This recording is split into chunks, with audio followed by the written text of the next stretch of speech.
wabarakatuh. Halo, perkenalkan nama saya Fajar Fatih, nomor absen 16 dari kelas 10 TO1. Di sini saya akan menerangkan tata cara penggunaan jangka sorong atau Vernier kaliper. Mari kita simak video berikut ini. Sebelum mengenal langkah-langkah cara menggunakan jangka sorong, mari kita lihat terlebih dahulu jangka sorong dan pengertiannya.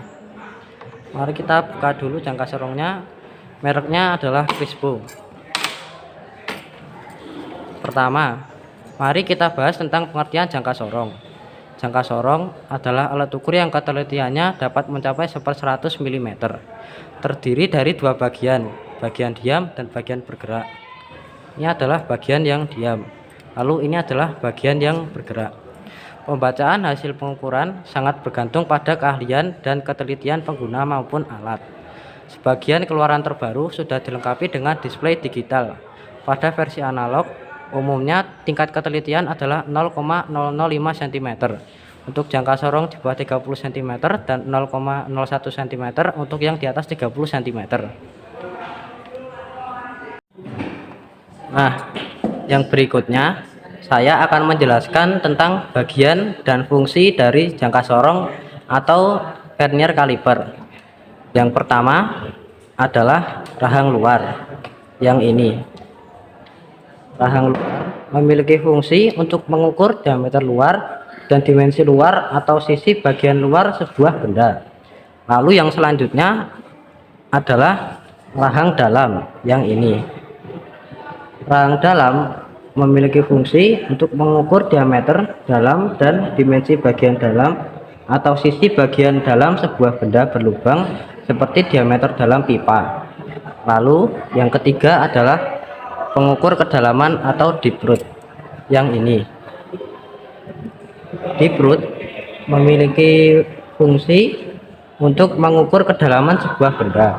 Selain itu, bagian ini juga bisa digunakan untuk mengukur tinggi sebuah benda. Lalu yang keempat adalah skala utama. Skala utama memiliki fungsi untuk menyatakan ukuran utama dalam bentuk cm dan inci. Lalu yang kelima adalah skala Nonius atau Vernier. Yang ini, yang kecil. Skala Nonius atau Vernier berfungsi sebagai skala pengukuran fraksi dalam bentuk milimeter dan inci. Lalu yang keenam adalah skrup pengunci. Yang ini, skrup pengunci mempunyai fungsi untuk menahan bagian-bagian yang bergerak saat berlangsungnya proses pengukuran, misal rahang dan deep root, sehingga pembacaan hasil ukur bisa dilakukan tanpa takut berubah posisi. Lalu yang terakhir adalah skrup ibu jari. Yang ini, skrup ibu jari terletak di bagian bawah skala Vernier, berfungsi untuk memberikan pegangan bagi pengguna untuk menggeser rahang gerak dengan mudah dan mengatur posisi rahang serta tangkai ukur kedalaman agar tetap menjaga pegangan yang kuat pada benda yang diukur.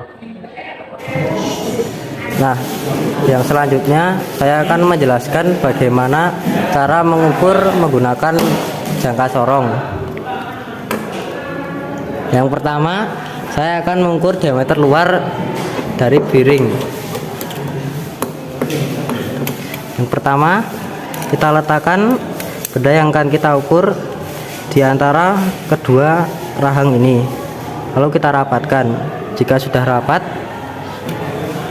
kita kunci terlebih dahulu. Lalu kita lepaskan perlahan-lahan.